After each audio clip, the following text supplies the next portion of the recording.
Assalamualaikum warahmatullahi wabarakatuh. Berjumpa kembali dengan saya, Kang Restu. Apa kabar semuanya? Semoga kalian selalu sehat, baik dan tentunya dimudahkan segala urusannya oleh Tuhan Yang Maha Esa. Amin. Seperti biasa, Kang Restu akan menceritakan sebuah kisah horor. Dan sebelum masuk ke ceritanya, bagi kalian yang belum subscribe, klik tombol subscribe-nya, klik lonceng notifikasinya, serta like video ini agar kalian tidak ketinggalan cerita-cerita menarik dari channel ini. Cerita horor ini berjudul Pangeran Gondoruo yang ditulis oleh Celeng Oleng. Dan tanpa berlama-lama lagi, kita masuk ke ceritanya. Cerita kita awali pada sebuah rumah yang cukup sederhana yang ditempati oleh sepasang suami istri. Sepintas selalu jika melihat rumah itu, orang tentu akan beranggapan kalau penghuninya pasti dari keluarga sederhana dan juga berkecukupan. Sebab, untuk ukuran orang kampung, rumah itu bisa dibilang lumayan bagus dan juga asri. Rumah itu dibangun oleh seorang juragan perkebunan yang bernama Juragan Tirta. Sengaja ia membangun rumah sebagai hadiah pernikahan putri satu-satunya, yaitu Disa Sukamti, dengan seorang pemuda pilihannya Sandaka. Dengan tujuan agar anak dan menantunya tak perlu lagi repot-repot untuk memiliki sebuah rumah untuk mereka tempati. Namun, ternyata anggapan kebanyakan orang itu adalah salah besar. Sebab tak ada hari yang kelewat tanpa diselingi pertengkaran kecil. Semua itu tak lain karena materi. Sandaka tak lagi merasakan perhatian dari istrinya, tidak seperti setahun yang lalu. Apabila Sandaka telah bangun pagi, Disa pasti sudah menyiapkan segelas kopi dengan sepotong roti yang sudah dilumuri selai kacang atau mentega. Disa juga menyiapkan pakaian kerja untuk Sandaka. Padahal, hanya pakaian lusuh yang bekas kemarin ia pakai. Dan jika sore hari, Disa sudah berdandan rapi dengan aroma tubuhnya yang wangi khas bunga mawar dari parfum yang selalu ia pakai. Disa juga sering menggandeng suaminya, sampai mengajaknya untuk menyantap hidangan yang telah ia sediakan. Namun, semua sudah berubah. Disa bukan lagi seorang istri yang bisa menghormati suaminya. Dia mulai menuntut agar Sandaka bisa memenuhi dan mencukupi kebutuhan hidup dalam segalanya. Disa, aku bukan tidak mau membahagiakan kamu. Semua suami pasti akan memanjakan istrinya dengan sebisanya. Namun aku hanya bekerja sebagai seorang buruh pabrik dengan upah yang minim. Bagaimana aku bisa mencukupi segala keinginan kamu? Begitulah jawab Sandaka setiap kali mendengar keluhan dari istrinya. Ya makanya, kamu tuh jadi laki-laki harus bisa berusaha. Udah tahu gaji kecil, masih saja dilakonin. Cari dong kerjaan yang lain. Apa kamu gak malu sama tetangga kita, Mas? Nada Disa ini semakin meninggi. Malu? Kenapa aku mesti malu? Apa aku ini mencuri? Bukan itu maksudku. Coba lihat tuh tetangga depan rumah kita. Arsi sekarang sudah punya mobil, motor, serta perabotan rumah tangga yang serba baru. Kehidupan orang itu tidak harus sama. Suaminya Arsi itu kan kerjanya sebagai pelaut, pulang juga beberapa bulan sekali. Ya pantas saja kalau dia berpenghasilan jauh lebih banyak ketimbang dengan pekerjaanku, Dek. Ya cobalah buat cari kerja yang lain sana. Kerja apa? Nyari kerjaan itu gak segampang yang kamu kira. Ijazah SMA hanya dapat diterima di pabrik, itu pun jika beruntung. Terserahlah, mau kerja apa kayak dan di mana. Mau pulang seminggu sekali kayak sebulan sekali atau setahun sekali, aku tidak peduli. Sudahlah. Bosan aku setiap hari selalu saja bertengkar. Kalau bosan, ya sudah jangan pulang lagi. Aku juga bosan melihat kamu yang hanya begitu-begitu saja, seperti orang yang gak punya tujuan hidup. Sandaka ini merasa malas untuk meladeni omongan Disa, yang jika dituruti terus tentu akan berujung pada pertengkaran yang semakin jauh. Sandaka lalu menghabiskan sisa kopinya. Kemudian dia pun meninggalkan istrinya yang masih terus mengeluarkan kata-kata yang semakin membuatnya hatinya kesal. Namun Sandaka ini sudah tak lagi menanggapinya. Begitulah gambaran rumah tangga Sandaka dan Disa pada akhir-akhir ini. Sore itu Sandaka Seperti biasanya dia pulang kerja melewati jalan pintas agar dia ini cepat sampai ke rumahnya. Jalan pintas ini memang bisa menghemat waktu sekitar 20 menitan. Namun harus melewati perkebunan tebu dan jagung yang jika malam hari terlihat yang menyeramkan. Selain tanpa pencahayaan, juga perkebunan ini terbilang cukup luas. Sandaka sengaja memilih jalan ini karena melihat cuaca yang semula cerah tiba-tiba menjadi gelap gulita. Memang beginilah keseharian Sandaka. Dia harus mondar-mandir bolak-balik pulang pergi berjalan kaki. Sandaka memang terlalu sensi. Dia tak mau menerima pemberian dari orang tua Disa yang ingin melihatnya pulang pergi kerja harus berjalan kaki. Sandaka ini, dia menolak tawaran mertuanya untuk memberikan sebuah sepeda motor dengan alasan dia akan mengambil motor dengan cara mengkredit saja. Hal itu tentu saja membuat Disa mencibir dan mengatakan kalau suaminya itu sombong. Namun Sandaka tetap pada prinsipnya untuk tidak menyusahkan orang tua atau mertuanya. Karena baginya, orang berumah tangga berarti siap menanggung beban dan segala resikonya. Tepatnya di tengah jalan, tiba-tiba saja gerimis turun. Sandaka pun lalu mempercepat langkahnya, dia tak ingin kehujanan. Namun apa boleh buat, hal itu memang harus terjadi. Gerimis yang semula kecil tiba-tiba menjadi curahan air yang bagaikan ditumpahkan dari langit. Hujan lebat disertai guntur dan kilatan cahaya petir saling susul. Sandaka berlarian dan kebetulan ada sebuah lubang yang cukup besar, mirip gua yang terdapat di antara perkebunan tebu. Tanpa berpikir panjang, Sandaka masuk ke dalam mulut gua kecil itu. Lumayan pikirnya daripada harus kehujanan. Sandaka mengambil rokok dari saku celananya kemudian menyulutnya. Sandaka ini menikmati asap-asap rokok yang dapat mengurangi rasa dingin yang sangat menggigit tulangnya. Sandaka lalu mengambil HP jadulnya. Dia melihat waktu yang hampir menunjukkan pukul 5. Sebentar lagi, di sini pasti akan semakin gelap. Belum lagi aku belum tahu ada apa di dalam sana, kata hatinya saat melihat ke dalam gua yang sudah nampak gelap gulita itu. Namun untuk segera pergi dari sana, Sandaka berpikir akan mengganggu kesehatannya nanti. Di antara kilatan cahaya petir, pandangan Sandaka melihat seseorang yang tengah berjalan di bawah derasnya air hujan. Seorang perempuan tua yang sudah agak bungkuk. Dia berjalan tertati-tati. Sesekali dia pun mengusap wajahnya yang basah oleh guyuran air hujan dan menghalangi pandangannya. "Nek, kemari, berteduh saja di sini," serunya memanggil perempuan tua tadi. Dan rupanya pendengaran perempuan itu juga masih cukup tajam. Perempuan tua itu pun langsung mencari sumber suara yang memanggilnya. "Kesini, Nek," teriak Sandaka lagi. Dan perempuan itu pun mendekati tempat Sandaka berada. Perempuan tua itu untuk beberapa saat menatap wajah Sandaka. Sandaka mengerti kalau perempuan itu menaruh curiga padanya. "Nek, saya orang baik-baik. Saya baru pulang kerja. Maksudnya mencari jalan agar lebih cepat. Malah terjebak hujan. Dan nenek sendiri mau kemana? Kok sore-sore begini sendirian?"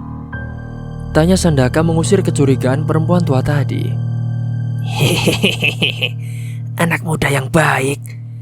Sebetulnya nenek mau pulang. Dan rumah nenek juga tidak jauh kok. Itu di depan sana," jawab perempuan tadi sambil menunjuk ke depan. Dan memang Sandaka, dia melihat sebuah rumah kecil yang berada tidak jauh dari tempat mereka berteduh. "Anak muda, siapa nama kamu?" Perempuan itu bertanya membuat Sandaka merasa ada yang ganjil. Namun hal itu ditanggapinya dengan wajar. "Namaku Sandaka. Rumahku masih agak jauh dari sini, Nek." "Oh, Sandaka. Nama saya Yulisa Luna, atau orang biasa memanggil saya Luna. Nah, daripada kita berlama-lama di sini, lebih baik kita ke rumahku saja yuk. Nanti saya bikinin kopi, biar tubuh kamu itu hangat. Ayo, tolong jangan menolak saya." Dan entah mengapa, Sandaka hanya menurut saja dengan tawaran perempuan yang bernama Luna tadi. Dan mereka pun segera bergegas menuju rumah kecil milik Luna yang terletak hanya beberapa langkah saja. Sandaka sempat berpikir tentang nama nenek tua itu. Yulisa Luna, kayak nama artis saja, pikirnya. Padahal nama itu memang tidak cocok sama sekali dengan penampilan wanita tua yang sudah bungkuk dan juga lebih tepatnya dipanggil nenek-nenek. Rumah yang dari kejauhan tadi terlihat kecil dan sederhana. Mungkin pandangan mata Sandaka yang terhalang air hujan ternyata cukup besar dan bisa dibilang mewah. Sebuah rumah besar dengan seluruh dindingnya bercat warna putih bersih, dan pagar pembatas halaman juga berwarna senada, membuat kesan rumah itu bak mengambang di atas kabut. Nenek Luna langsung mengajak Sandaka untuk masuk dan menyuruhnya untuk duduk di terasnya. Sementara perempuan tua itu, dia masuk ke dalam dan membuat 2 gelas kopi, satu untuk Sandaka dan satunya lagi untuk dirinya sendiri. Nenek Luna, dia juga membawa sepiring cemilan yang tak lain adalah talas rebus yang kelihatannya masih hangat. Dengan sopan dan penuh perhatian, nenek tua itu pun mempersilahkan Sandaka untuk mencicipi rebusan talas dan segelas kopi untuk menghangatkan tubuhnya itu. "Nenek di sini tinggal sama siapa?" tanya Sandaka membuka percakapan. Sebaiknya kamu jangan panggil aku nenek. Panggil saja namaku Luna atau Yulisa, protes sang nenek. Tapi Nek, apa sih susahnya menyebut namaku? Iya Nek, Luna. Nah, itu bisa. Lagi pula, sebenarnya aku ini belum terlalu tua buat kamu. Loh, emang umur Luna berapa? Berapa ya? Seumuran Presiden Soekarno, atau lebih dikit barangkali lah. Hah? Itu sih udah tua banget. Presiden Soekarno, dia itu lahir pada tahun 1901, kalau aku ingat dari pelajaran sekolah. Tapi kalau salah ya maaf. Berarti umur Luna, Mbak Luna, lebih dari 120 tahun. Kok bisa awet ya? Sandaka terkejut mendengar pengakuan nenek Luna itu. Dan kamu akan lebih tidak percaya lagi kalau kamu melihat wujudku yang sebenarnya. Maksud Mbak? Kamu suka dengan wanita cantik, bukan? Maaf, tapi aku kurang mengerti dengan arah pertanyaan Mbak. Dan iya, aku suka dengan wanita cantik karena istriku juga seorang wanita cantik. Oh, jadi kamu sudah punya istri toh? Coba kamu lihat nanti, siapa yang lebih cantik, istri kamu atau aku? Sekarang, coba kamu pejamkan matanya. Sandaka masih bingung dengan perilaku aneh perempuan tua ini. Namun ia tetap menuruti perintahnya dan lalu memejamkan matanya. Dan hanya dalam hitungan detik saja, perempuan tua itu menyuruh Sandaka untuk membuka matanya. Dan alangkah terkejutnya Sandaka setelah melihat di hadapannya kini telah berdiri seorang gadis belia yang wajahnya teramat cantik luar biasa, sehingga Sandaka pun menelan ludahnya. Sungguh seumur hidupnya Sandaka, baru pertama kalinya dia melihat seorang wanita yang memiliki kecantikan yang sangat sempurna. Gadis di hadapan Sandaka seakan tahu jika pemuda itu tengah mengagumi kecantikan wajahnya. Dan kini dia pun sengaja memperlihatkan bentuk tubuhnya yang indah itu. Sandaka memperhatikan gadis itu dari ujung rambutnya yang panjang hingga jari kakinya yang sangat lentik. Sandaka terpukau tak dapat berkata apa-apa. Sandaka, apa kamu masih mau bilang kalau aku sudah tua? Pertanyaan dari gadis jelmaan dari Luna yang membuat kesadaran Sandaka ini kembali. Jadi, apakah kamu ini termasuk peri atau malaikat? Atau juga jin yang bisa merubah wujudmu menjadi apa saja? Sandaka bertanya dengan agak takut dan juga gemetaran. Namun ia ini menekan perasaan itu. Hehehe, Sandaka, semua yang kamu katakan ada benarnya. Tapi aku memiliki dunia yang berbeda dari kamu. Yang telah kamu sebutkan tadi, aku juga punya kehidupan seperti layaknya kehidupan kalian. Dan duniaku ada di antara dunia kamu. Maksud kamu? Suatu hari nanti, kamu akan tahu tentang kehidupan bangsaku. Bangsa kamu? Berarti kamu juga punya keluarga? Atau kelompok golongan? Atau mungkin juga kerajaan? Tidak, bangsaku hanya terdiri dari kelompok kecil yang tersebar di seluruh pelosok tanah Jawa ini. Nah, nikmati dulu kopi kamu selagi masih hangat. Dan talasnya juga lumayan untuk mengganjal perut kamu yang sudah melilit minta diisi. Sandaka pun masih memandangi kecantikan wajah gadis di hadapannya yang sengaja memamerkan senyumannya yang sangat indah. Setelah ini kamu pulang. Kasihan istri kamu yang mungkin sudah menunggumu. Istriku. Sudahlah. Aku tak mau membicarakan istri. Ada apa dengan istri kamu? Terlalu rumit untuk diceritakan. Sebaiknya aku pulang dulu. Oh ya, terima kasih ya atas segala yang telah kamu berikan ini.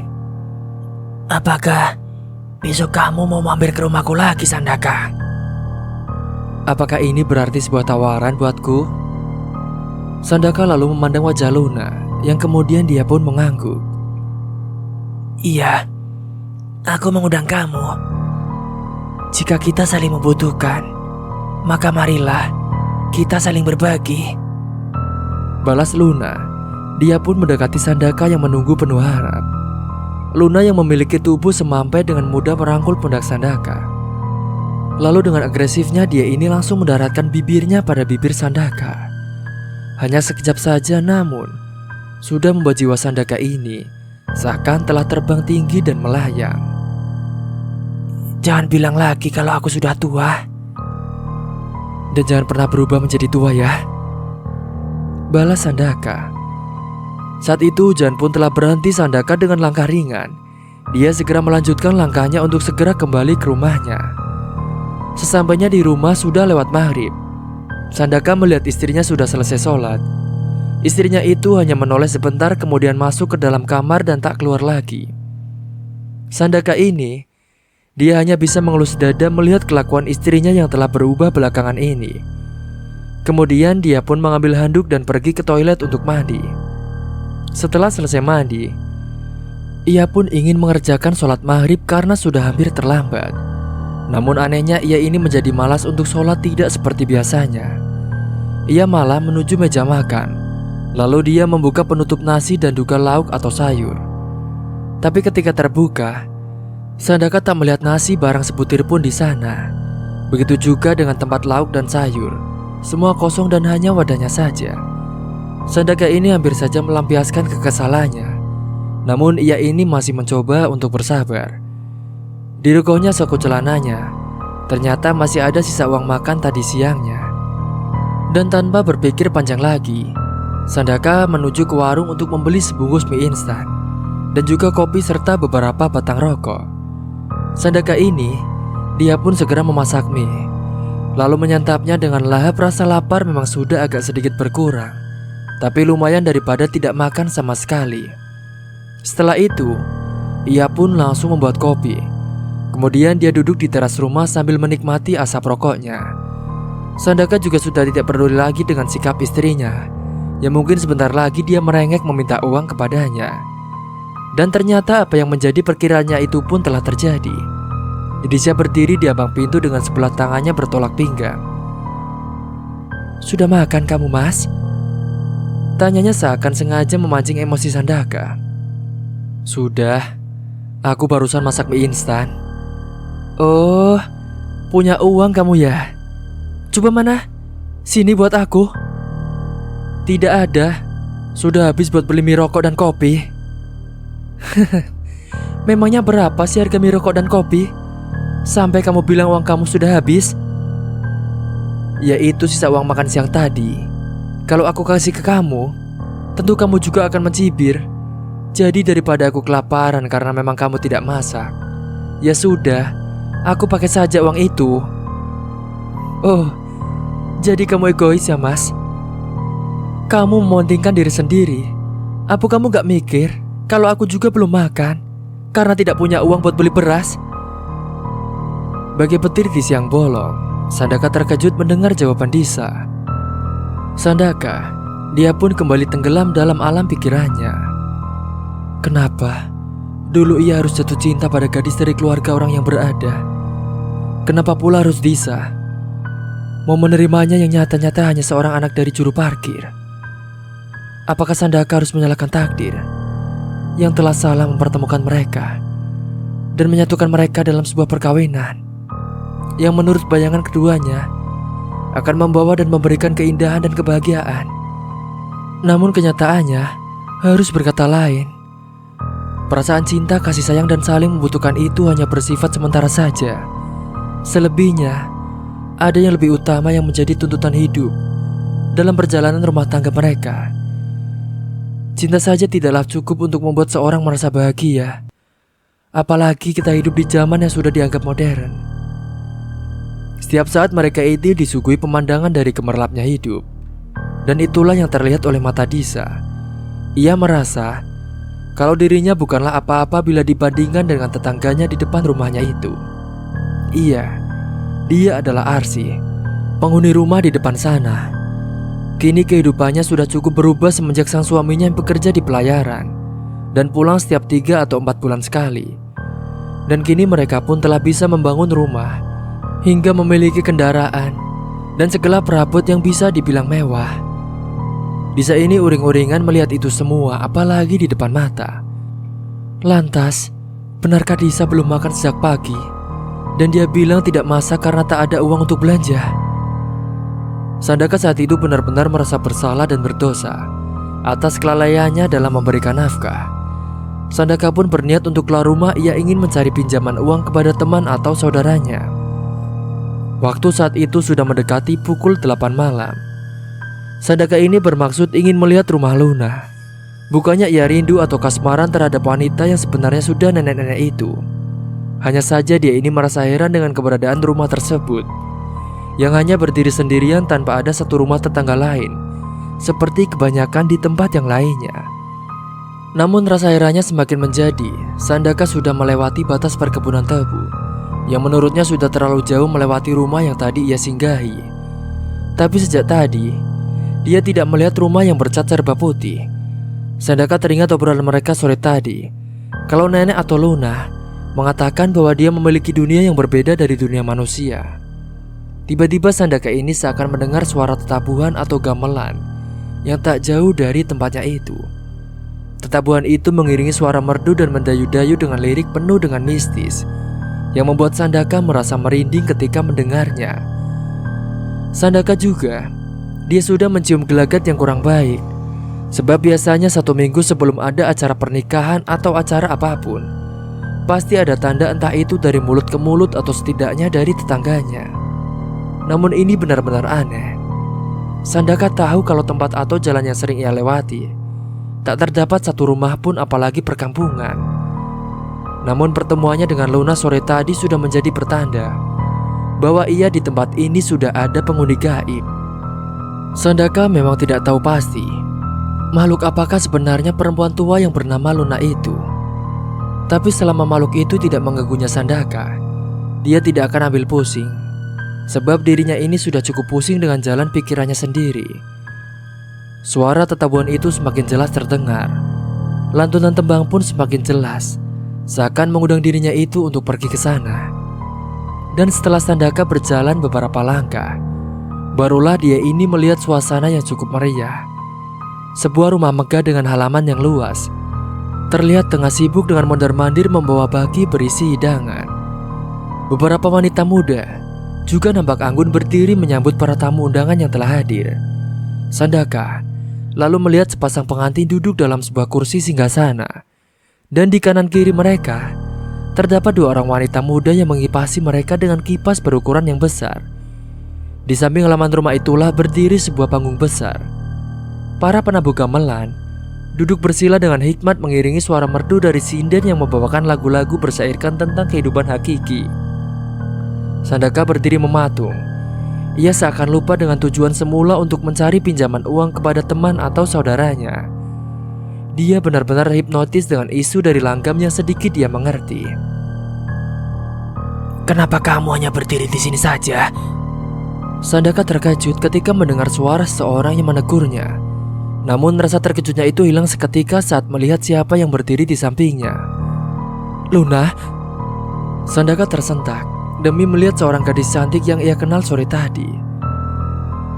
Kok kamu bisa berada di sini? Tanya Luna kemudian. Aku sendiri tidak tahu kenapa aku sampai berada di sini. Semulanya ingin mencari jalan agar lebih cepat untuk ke rumah teman. Tapi aku merasa aneh. Kok tidak ada rumah kamu ya yang sore tadi aku singgahi? Hehehe, rupanya kamu penasaran sama aku ya. Kan aku sudah bilang kalau aku ini bukan bangsa manusia. Jadi begitu juga dengan rumah aku, yang dapat terlihat hanya sewaktu-waktu saja. Dan kamu lihat sendiri, pesta itu juga hanya sedikit orang yang tahu. Semua akan hilang dan kembali menjadi perkebunan jagung setelah pesta ini selesai. Tak ada tanda apapun termasuk rumah mewah itu. Oh iya, sekarang temani aku untuk acara itu ya, kata Luna dengan manja. Aku? Balas Sandaka sambil menunjuk ke wajahnya sendiri. Iya kamu. Toh tidak ada siapa-siapa di sini selain kamu. Tapi sudahlah, enggak pakai tapi-tapian segala. Luna pun menarik tangan Sandaka yang akhirnya menuruti langkah gadis yang sebenarnya nenek bungkuk itu. Kehadiran mereka ternyata menjadi perhatian dari semua orang yang hadir di sana. Begitu pula saat mereka ini menyalami kedua mempelai untuk memberi ucapan selamat. Sandaka merasa ringguh menerima tatapan mereka yang sepertinya penuh keganjilan. Wajah-wajah mereka semua terlihat dingin dan beku tanpa senyum sedikit pun. Namun, Luna ini sebaliknya. Dia selalu tersenyum dan menyapa mereka. Sandaka berpikir, apakah mereka juga makhluk yang sama dengan nenek tua yang bersamanya yang kini dalam wujud gadis cantik yang masih belia. Untungnya Luna juga tak mau berlama-lama berada di sana. Ia segera pamit pada Tuan Hajat untuk segera pulang. Aku berharap malam ini kamu mau menginap di rumahku, ucap Luna sambil bergayut di pundak Sandaka sepanjang perjalanan. Tapi rumah kamu kan tidak ada. Bukannya tidak ada, hanya saja tidak kelihatan doang. Iya ya. Aku mau tahu, sebenarnya kamu ini mau kemana? Jujurlah, kamu jawab. Aku malu. Aku tidak bisa bilang. Apa kamu membutuhkan aku? Ingat Sandaka, sekalipun aku bukan manusia seperti kamu, tapi aku juga punya perasaan. Aku juga makhluk sosial yang kerap saking bantu pada sesama. Jadi tolong kamu bilang dengan kejujuran kamu. Siapa tahu aku bisa membantu kamu. Akhirnya karena desakan dari Luna, Sandaka pun lalu mengatakan maksud kepergiannya dari rumah. Oh, itu masalahnya. Iya memang, kebanyakan dari sifat manusia itu selalu saja kurang. Selalu saja berkata uang dan uang. Makanya banyak manusia yang memilih jalan pintas untuk mencari kekayaan semua demi menutupi kekurangannya, dan mencari jalan pintas dengan cara menjadi budak setan atau iblis. Tapi aku tidak melihat keinginan itu di matamu. Kamu lelaki tangguh dan juga berjiwa besar. Kamu juga mau bekerja keras walau dengan upah yang kecil. Nah, nanti aku akan memberikan sedikit uang buat kamu. Tapi kamu mau kan nemenin aku dulu? Gimana ya? Udah deh, tidak usah kebanyakan mikir. Nanti cepat tua. Kayak kamu dong. Is, sembarangan. Apa kamu lihat aku ini sudah tua? Sandaka pun tertawa kecil. Kemudian dia pun menurut saja saat Luna ini menarik lengannya. Luna dengan manja, dia berkayu di pundak Sandaka yang suka tak henti-hentinya mengelus-elus rambut gadis itu. Mereka sepertinya telah lupa bahwa mereka bukan dari dunia yang sama. Juga usianya yang terpaut terlalu jauh. Sandaka ini lupa Kalau yang tengah ia ringgo ternyata seorang wanita tua renta yang telah bungkuk. Entah apa yang telah membuat lelaki yang telah memiliki istri dan punya sifat jujur polos dan selalu mengalah ini tiba-tiba begitu patuh pada perempuan yang memang lebih pantas menjadi neneknya ketimbang kekasih gelapnya. Dan tanpa Sandaka, sadari kini mereka sudah berada di depan sebuah rumah mewah bercat serba putih. Luna sepertinya sudah tak sabar untuk segera membawa Sandaka ke kamarnya. Ia ini ingin segera terbang untuk menghabiskan malam ini yang memang sudah hampir di penghujungnya. Sandaka pun merasa baru saja pergi dari rumah. Apakah dunia gaib memiliki waktu yang berbeda dengan dunia manusia? Menurutnya, saat ini waktu masih sekitaran pukul 10 saja. Namun suara kokok ayam sudah terdengar sekali pertanda fajar akan segera tiba. Waktu yang sempit itu lalu dimanfaatkan oleh Luna dengan baik. Ia membawa Sandaka ke kamarnya, kemudian dengan tak sabar ia pun mendaratkan ciuman bertubi-tubi pada seluruh bagian tubuh Sandaka, yang hampir blingsatan menerima perlakuan gadis yang ternyata begitu garang. Luna pun hampir tak memberi kesempatan untuk bernafas pada Sandaka, yang mau tak mau dia itu harus mengimbangi permainannya dengan cara lebih agresif, sehingga membuat perempuan itu mendesis dan melambung pada langit kelam. Berkali-kali Luna melumat bibir Sandaka yang juga memberikan balasan. Suasana malam dingin dan sepi semakin membuat gairah cinta mereka makin memburu untuk segera bersatu dalam getar-getar yang meluluh lantakan jiwa mereka. Hingga pada akhirnya terdengar suara burung hantu yang bernyanyi dengan suaranya yang parau, meningkai tarian ranjang empuk yang berterit-terit. Gelepak lelawar sekali terdengar mereka akan pulang ke peraduannya menemui cinta dari pasangan. Dan mungkin juga akan menari sambil bernyanyi seperti ranjang tempat Luna dan Sandaka yang kini terkulai lemas. Luna pun tersenyum penuh kepuasan. Sesekali tangannya mengelus dada Sandaka yang bidang dan ditumbuhi bulu-bulu halus. Sandaka hanya terpaku dalam lesu, matanya pun memandang langit-langit pelapon yang juga berwarna putih seputih kapas. Sandaka, dia merasa tulang belulangnya terlepas dari sendinya. Begitu lelahnya hingga tanpa dapat menahan rasa kantuk yang menderanya, ia pun langsung tertidur dalam dekapan Luna. Entah sudah berapa lama ia tertidur. Yang ia tahu, matanya terasa silau oleh terpaan seberkas sinar. Sandaka pun terjaga, ia mengira kalau sinar tadi berasal dari lampu kamar. Namun ketika ia membuka matanya, sungguh dia ini begitu terkejut. Sandaka mendapatkan dirinya berada di atas tumpukan daun-daun tebu yang telah mengering. Karuan saja ia pun menjadi panik. Ia ini ingin cepat bangkit, tapi kedua kakinya terasa loyo tak bertenaga. Untuk beberapa saat lamanya, ia hanya bisa terduduk. Ingatannya kembali melayang pada kejadian semalam. Ternyata perempuan itu memang dari alam gaib. Mungkin dia pergi sebelum fajar, seperti kebanyakan cerita tentang batas waktu dunia yang berbeda. Luna, kenapa dia tidak membangunkan aku jika mau pergi? Sandaka pun memandangi dirinya sendiri dengan segala kebodohannya, sampai-sampai dia terbius oleh godaan Luna. Dia merasa dirinya ini teramat hina sampai harus tidur di antara daun-daun tebu yang kering. Perkebunan tebu ini begitu luas. Seandainya semalam Luna berniat jahat dan membunuhnya, rasanya tak akan ada orang yang akan menemukan jasadnya hingga ia membusuk di sana. Berpikir sampai di situ, Sandaka pun kembali mengingat Luna bahwa gadis atau nenek itu tidak berniat jahat, atau mungkin juga dia mencintai dirinya. Sandaka merasa tubuhnya sudah agak ringan. Ia pun berdiri dan berjalan perlahan keluar dan meninggalkan perkebunan tebu yang terlihat sunyi dan juga mencekam. Sesampainya di rumah, Disa tengah menyapu halamannya. Dia melihat suaminya datang, namun pura-pura tak melihatnya. Perempuan itu tetap pada kegiatannya, yaitu menyapu halaman. Sadar kalau istrinya tak mengabaikannya, Sandaka pun langsung masuk ke dalam rumahnya. Ia lalu mengambil air minum dan menghilangkan rasa hausnya itu.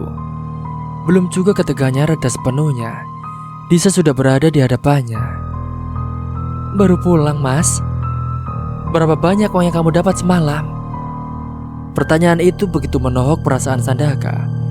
Dia merasa kalau istrinya sudah tak lagi memandang dengan sebelah mata. "Kamu ini selalu saja bertanya soal uang. Tak bisakah memberi sedikit perhatian sama aku? Kemana dan kenapa aku ini sampai tidak pulang?" yaitu sudah kamu tanya sendiri. Sekarang, aku minta hasil kamu semalam. Disa. Semalam aku berniat untuk mencari pinjaman sama teman. Tapi, Sandaka pun tak berani mengatakan hal yang sebenarnya terjadi semalam. Terus dapat.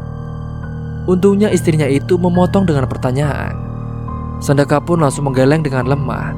Namun tiba-tiba, ia teringat akan kata-kata Luna yang katanya akan memberikan uang. Sandaka lalu merogoh saku celananya. Dia hanya mencoba untuk mengecek kebenaran ucapan perempuan itu. Ternyata, apa yang dikatakan Luna bukan sekedar omong kosong belaka. Karena pada saat tangannya masuk saku celananya, dia seakan menyentuh sesuatu yang menurutnya itu adalah uang. Mata Disa pun mengikuti gerakan tangan Sandaka. Dan bukan hanya Disa yang terkejut, Sandaka pun tak mengira kalau dari dalam saku celananya, ia mengambil segumpal uang kertas yang terlihat masih sangat baru. Hah? Uang? Kamu dapat uang segini dari mana, Mas? Tanya Disa tak percaya. Sandaka masih tak percaya dengan apa yang ia lihat. Uang itu tidak sedikit jumlahnya. Dia pun membiarkan Disa mengambil dan menghitungnya. 4 juta? Ini beneran uang kan, Mas?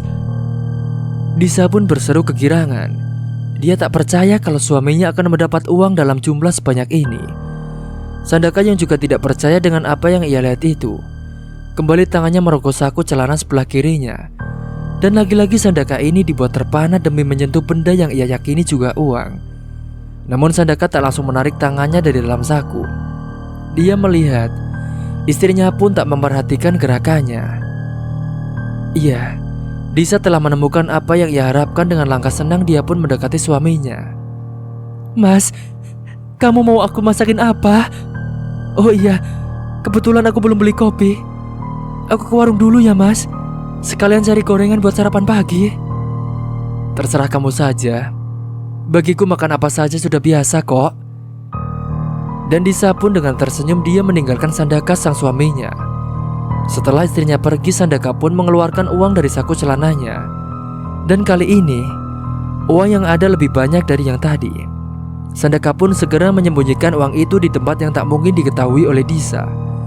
Ia ingin menghemat uang itu untuk keperluan jangka panjang. Jika ia memberikan semuanya, bukan mustahil Disa ini akan menghabiskannya dalam hitungan hari saja. Disa pun kembali dengan 2 kantung kresek penuh dengan barang belanjaan. Dan tak seperti biasanya, dia pun langsung membuatkan kopi untuk suaminya. Kemudian dia membawa piring untuk wadah gorengan pisang tempe dan juga bakwan. Pagi ini, dunia terasa menjadi milik mereka berdua. Sandaka merasa bahagia melihat istrinya bisa tersenyum bahkan tertawa-tawa. Sandaka seolah baru menemukan kembali Disa yang telah hilang sejak beberapa bulan yang lalu. Dan mereka pun seketika itu seakan melihat dunia yang baru. Sandaka baru pertama kalinya melihat istrinya itu kembali ceria setelah sekian bulan lamanya bersikap dingin. Mas, nanti siang aku mau belanja pakaian dan kosmetik yang sudah habis. Aku malu, Mas. Wajahku sekarang jadi kucel gara-gara tidak pernah lagi dandan. Kamu mau aku belikan apa? Atau sekalian saja kamu juga ikut? Tanya Disa di sela-sela sarapan pagi mereka. Enggak, aku mau tidur, ngantuk. Ingat, kamu jangan terlalu boros. Kamu harus memakai uang itu dengan teratur. Sebab, untuk mendapatkan uang itu, aku harus... Lagi-lagi Sandaka harus berhenti untuk mengatakan hal yang sebenarnya. Mas, aku tidak peduli kamu dapat uang dari mana. Bagiku, uang ya tetap uang. Kamu mau bekerja kek, mencuri kek, atau menjalani ritual pesugihan, aku masa bodoh dengan urusan kamu. Bagiku yang terpenting, kamu harus mencari uang lebih, Mas, yang lebih banyak dari ini. Astagfirullah. Istighfar, Disa. Kamu tidak boleh ngomong sembarangan. Lagi pula, seandainya aku menjalani ritual pesugihan, tentu akan ada tumbal sebagai syaratnya. Dan tumbal itu tiada lain yaitu kamu sendiri. Sebab kita ini hanya hidup berdua. Amit-amit, kan bisa cari orang lain, tetangga kita misalnya. Sudahlah. Kenapa kita jadi ngomongin tumbal segala sih? Ya sudah, kalau kamu mau pergi, pergilah. Aku mau tidur. Setelah berkata, Sandaka pun meninggalkan istrinya yang tak bosan-bosan menghitung lembaran uang kertas. Kalau Sandaka bisa mendapatkan uang segini setiap hari, aku akan cepat kaya. Disa pun berkata pada dirinya sendiri. Mungkin karena terlalu lelah, setelah melakukan pertempuran sengit bersama Luna yang hampir semalaman, Sandaka pun dalam sekejap saja sudah terlelap dalam tidurnya. Dan dalam tidurnya, Sandaka ini melihat seorang bayi laki-laki yang baru dilahirkan. Bayi merah itu terlihat sangat luar biasa, memiliki badan yang gemuk dengan ukuran melebihi bayi-bayi pada umumnya. Rambut bayi itu pun nampak lebat hitam dan juga agak panjang. Sandaka melihat kedua mata bayi itu sepertinya memiliki daya magis dan juga berwarna merah. Dan yang lebih membuat Sandaka semakin heran, karena bayi merah itu sudah ditumbuhi gigi dengan lengkap. Bahkan ada taring yang mencuat di sudut bibirnya. Bayi aneh, anak siapa dia? Gumam Sandaka. Aku ini anakmu, ayah. Tiba-tiba Sandaka itu mendengar bayi itu dapat bicara dan menjawab pertanyaan isi hatinya. Anakku? Bagaimana mungkin? Aku belum memiliki anak. Istriku juga belum mengandung. Sekarang memang belum, tapi nanti. Tidak, aku tak mau punya anak seperti kamu. Pergilah, jangan menggangguku. Memang belum saatnya ayah menerima aku, tapi nanti, mau atau tidak, aku akan menjadi bagian dari keluarga kalian. Karena akulah sang pangeran. Pangeran? Aku tidak percaya. Mana ada pangeran berwajah buruk seperti itu. Mungkin semua orang yang melihatnya pasti akan ketakutan. Tunggulah, saatnya akan tiba. Tidak, tidak, teriak Sandaka. Dia ingin pergi dari kamarnya, namun karena Sandaka tidur di tepian, maka ketika kakinya bergerak ingin lari, dia pun terjatuh dan terjerambab dari tempat tidurnya. Sandaka ini mendapati dirinya di atas lantai dan merasa sakit pada punggungnya. Kiranya cuma mimpi. Namun mimpi itu sempat menjadi bus pikirannya. Sebab bisa jadi itu adalah sebuah pertanda, karena dia telah melakukan hubungan badan dengan makhluk dari alam lain yang bernama Luna. Siapa sebenarnya Luna? Makhluk seperti apa sebenarnya dia? Sandaka pun semakin ingin tahu keberadaan perempuan tua yang mampu merubah wujudnya menjadi seorang gadis yang belia dan telah memberinya kehangatan dan juga uang. Lalu, apakah aku ini termasuk pemuja makhluk itu? Jika setiap saat dia meminta berhubungan badan dan tak mungkin bisa aku menolaknya, kemudian dia pun memberiku uang. Aku harus mencari tahu, agar aku merasa pasti apa yang harus aku lakukan. Berhenti atau meneruskan hubungan dengannya demi uang. Pada siang harinya, Sandaka pun menyusuri perkebunan tebu di mana tadi pagi dia tertidur. Sandaka ingin mengetahui kalau tempat itu mungkin adalah salah satu letak perkampungan dari makhluk gaib. Dengan sangat teliti, Sandaka berjalan mondar-mandir dari tempat itu menuju tempat di mana semalam terdengar suara gamelan serta pesta pernikahan. Namun setelah berkali-kali dia bolak-balik, dia tak mendapati apa yang ia cari. Sandaka pun merasa lelah dan penat karena matahari sudah semakin tinggi. Dia pun duduk untuk berteduh di antara daun-daun tebu yang menjuntai. Sandaka sepertinya mendengar ada suara orang-orang tengah yang bercakap-cakap. Suara itu sepertinya tidak jauh dari tempatnya duduk. Dengan rasa penasaran, Sandaka pun menempelkan telinganya pada tanah, dan suara itu mungkin semakin terdengar jelas. Sandaka berpikir kalau suara itu berasal dari dalam tanah. Aneh, jangan-jangan ladang tebu ini dulunya bekas kuburan massal. Yih, ngeri aku. Sandaka pun lalu segera meninggalkan tempat itu. Tapi apa daya, Sandaka sepertinya tak dapat menemukan jalan keluar. Berkali-kali dia itu melewati tempat yang sama seperti yang sebelumnya ia lewati. Aneh, kenapa aku hanya bolak-balik dari tempat ini dan kembali lagi ke sini ya? Pada akhirnya, Dia pun harus menyerah. Dia tertuduk sambil tafakur merenungi perjalanan hidupnya selama 2 hari ini. Sebuah perjalanan yang unik, yang tak pernah ia pikirkan sebelumnya. Ternyata apa yang dikatakan oleh orang bahwa dunia gaib itu ada, kini menjadi kenyataan. Dan barusan dia pun mendengar suara orang yang tengah bercakap. Namun suara itu jelas terdengar dari dalam tanah. Sandaka pun langsung melihat ke atas, matahari masih tinggi berarti hari masih siang. Ia harus bisa keluar dari perkebunan tebu ini dan jangan sampai terjebak tetap berada di sana. Berulang kali ia pun beristighfar mengingat akan kesalahannya.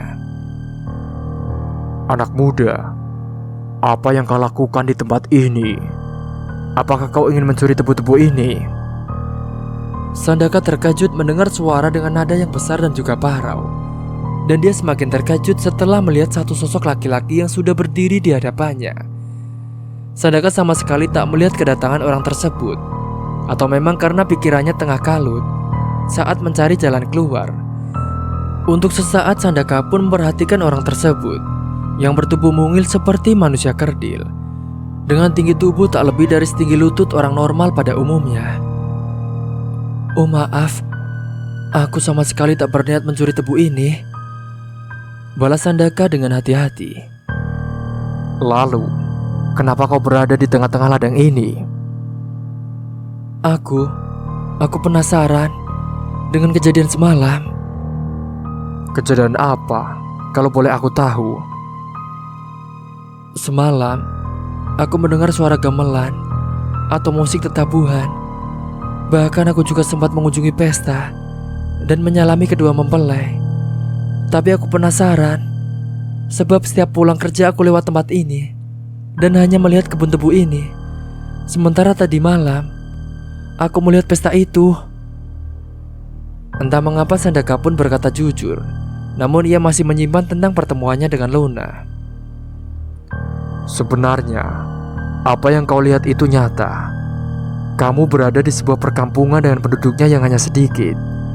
Kami ini memang terbentuk dari satu suku yang dinamakan suku Darka. Suku kami tinggal di bawah tanah jika pada siang hari. Namun jika tepat pada saat tertentu, perkampungan kami akan nampak seperti kampung biasa. Kami juga hidup bermasyarakat dengan adat dan budaya yang ada. Dan kami juga tidak pernah mengganggu makhluk lainnya termasuk manusia. Jadi, makhluk yang Bapak sebut tadi bukanlah sebangsa hantu atau siluman? Tentu saja bukan. Tapi perlu kau tahu, setiap makhluk itu mempunyai nafsu dan sifat angkara. Maka tidak mustahil kalau kaum bangsa kami juga ada yang sesat dan bersekutu dengan jin atau siluman. Sandaka pun kemudian bertanya lebih jauh mengenai keberadaan seorang perempuan tua yang bisa menjelma menjadi seorang gadis, yaitu Luna. Cerita pun sampai di sini dulu. Tunggu kelanjutan ceritanya. Mungkin itu saja yang dapat Kang Rasu sampaikan. Kurang lebihnya mohon maaf apabila ada salah kata ataupun ucapan yang kurang berkenan bagi kalian semua. Akhir kata, wassalamualaikum warahmatullahi wabarakatuh.